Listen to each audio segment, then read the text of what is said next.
It's been a while, folks. I know it's blasphemous to be wearing this jersey, a New York Knicks jersey. I'm talking about Michael Jordan and the 1998 Chicago Bulls ESPN documentary about The Last Dance. So this is my thoughts on The Last Dance. It was filled with a lot of content, which is good. Personally, I don't think they needed 10 episodes, 10-hour-long episodes to cover everything. I realized there was a lot to cover, but just overall, it was good. Yeah, learned some stuff. I mean, like, what else can I really say about it?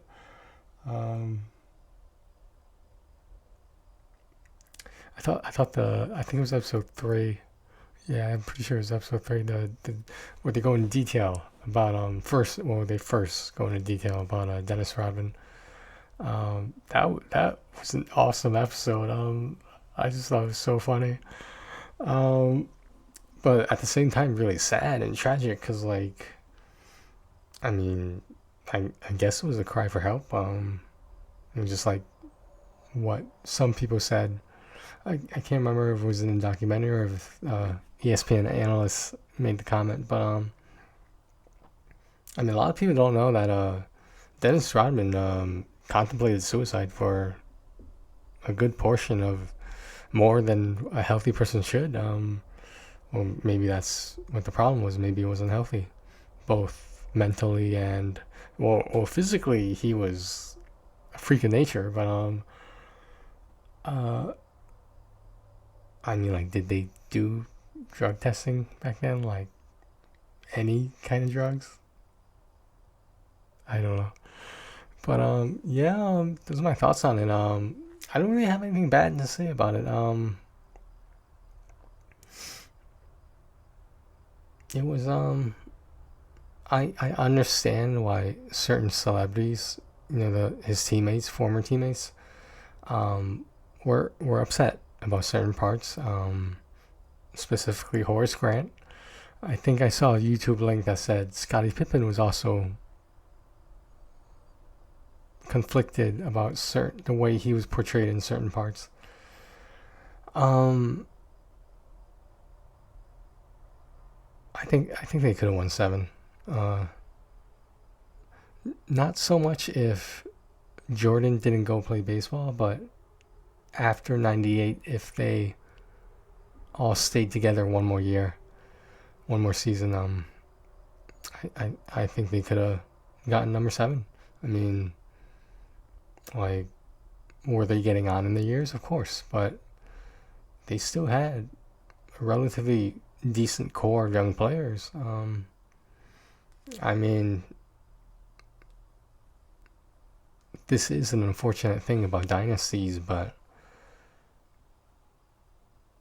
what can you do when you have to rebuild and it doesn't work out as intended? Like, for example, Derrick Rose. I hate to bring that up, but we all know it's true that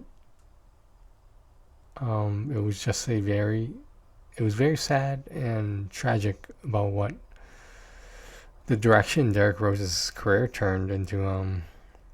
But he's still playing now. I don't know. So he had that one really good game, but like 10 years later or something like that. I don't know. It was a crazy amount of years later.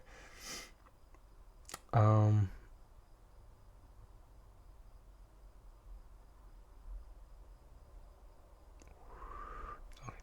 was trying to make the tumbleweed whistle, but I don't know how to whistle. I should probably remember that. But anyway, The Last Dance. What were we talking about? The Last Dance.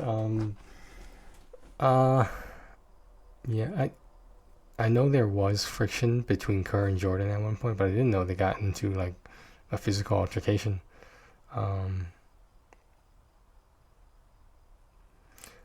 I wonder why more emphasis wasn't placed on like Ron Harper or even Luke Longley. In my opinion, Luke Longley got a very bad rap because he wasn't as good as the other players. I mean, if you had to pick, wasn't the center position the Bulls' worst position? I mean, they didn't have like a I don't know. The only players I can think of are modern ones, but they didn't have like a Kevin Garnett. They didn't have a Tim Duncan. They didn't have a dominant center. Now you can argue they didn't need one, and I will make the correlation to the Golden State Warriors. Do you really need a dominant center if that meant you could have 3 or 4 other All-Stars? Possibly superstars.